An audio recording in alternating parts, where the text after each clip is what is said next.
È scattata alle prime luci dell'alba il maxi blitz antidroga dei carabinieri denominato Operazione Marshall. In simultanea, oltre 300 militari dell'Arma hanno eseguito perquisizioni ed arresti prevalentemente in città per smantellare una organizzazione criminale dedita al traffico internazionale di stupefacenti gestito da cittadini nigeriani.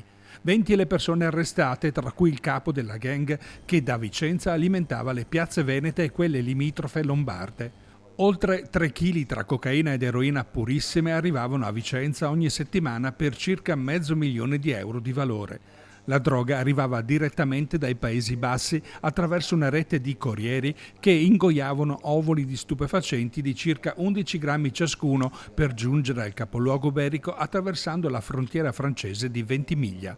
Ogni ovulo, siglato diversamente, ha permesso alla Direzione Distrettuale Antimafia della Procura di Venezia, che per 2 anni ha coordinato le indagini, di individuare la rete di distributori locali.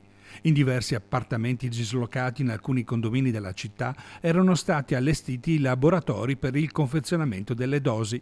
Decodificato anche il linguaggio criptico utilizzato dalla banda per indicare le diverse sostanze e gli ordinativi.